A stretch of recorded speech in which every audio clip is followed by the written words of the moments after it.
But politics has kind of come into our lives, and whether we like it or not. And so I think it's important to know about these things. And so for somebody who's on the fence, they know nothing about politics. What is that answer what is the answer to get us moving forward and into that next level of consciousness to where we're not killing each other in these wars that, for example, Julian Assange was trying to expose for all those years, right?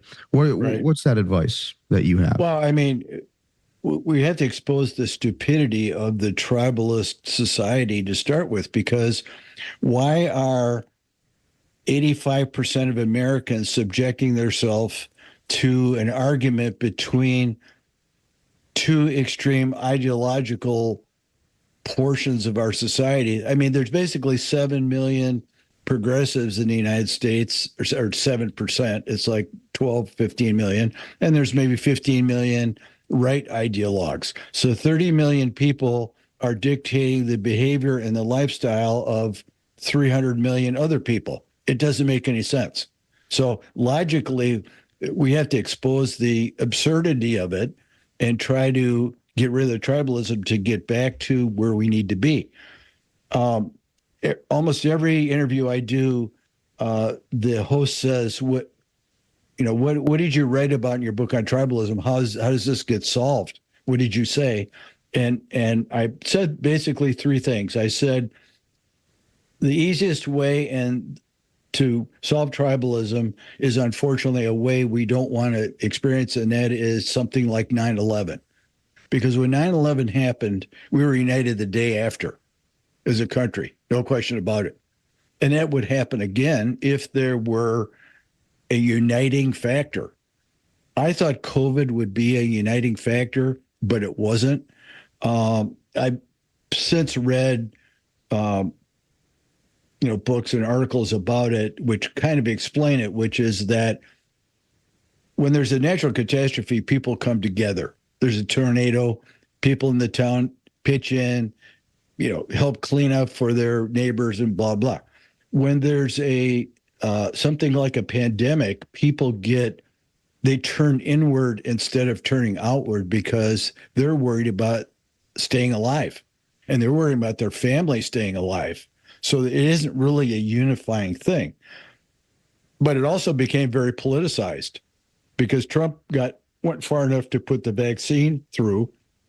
But then after Biden entered office, immediately, and you saw this, the country got divided into red state and blue state treatment of the pandemic, whereas blue states were much more controlling and used more aggressive lockdowns. They believed in the save the people before you save the economy. Whereas Republicans or conservatives were more open, partly because they're more freedom-loving people. Republicans don't like governments telling them what to do, so they resisted the draconian lockdowns that the left used, and they opened up more. Sweden never locked down, and they had some spikes in their cases, but I think they were a good example of how what we could have done.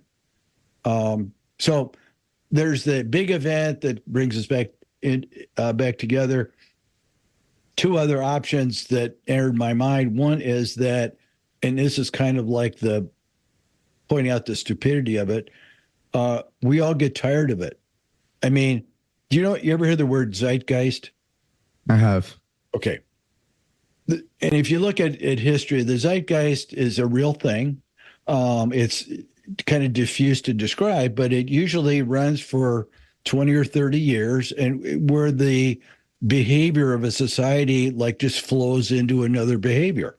And I mean, you can break it down to smaller chunks than that. You could say the 60s were the anti-war period, and the 70s were the inflation period, and the 80s were the recovery from inflation, and me getting rich period, and the 90s were a reaction so there's ebbs and flows in a society because it's like an organism.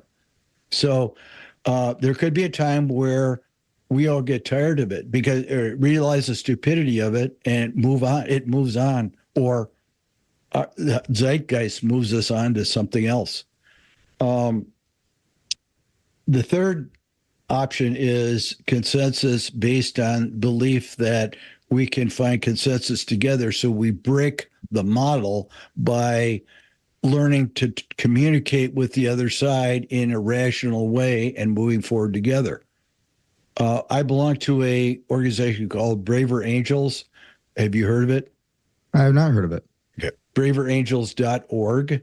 It's a organization of community chapters in most cities in the United States that is dedicated to breaking tribalism.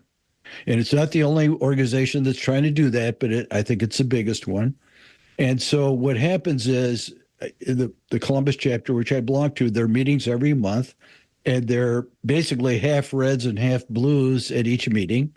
And you have a general discussion, and you break up into groups where you're paired with people of the opposite political persuasion, and you talk about the issues. And this accomplishes two things. First, you realize that people on the other side are nice people.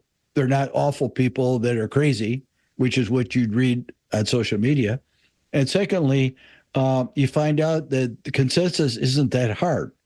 For example, I've been at 8 or 9 of these, and one of them was particularly harsh because the person on the left, I represent the Reds, even though I'm more of a moderate, but I had a very aggressive, I don't want to say arrogant, but opinionated lefty I was talking to, and it was very hard to begin a discussion with him, even because he looked down on people of the opposite point of view. But we ended up getting some very difficult issues to consensus. We talked about abortion, got a consensus on that. We talked about the Israeli-Hamas war, we got consensus on that, which you might not think is possible. But I mean, if you take abortion, for example, 67% of Republicans feel that abortion is okay in some instances. It's only the ideologues, and particularly the evangelicals, that think it should never be allowed. So most people are reasonable, and you could probably develop a national consensus at something like, 12 to 18 weeks. Almost everybody would agree on. If you could get the ideologues out, then you could get consensus. So it's a matter of building consensus issue by issue over time that can make a difference. Yeah, and I love that you say that too, because that was one of the better parts about college that I remember as well. As much as it can be very difficult and it can be strenuating to interview somebody who's completely the opposite political affiliation, you're going to learn a lot.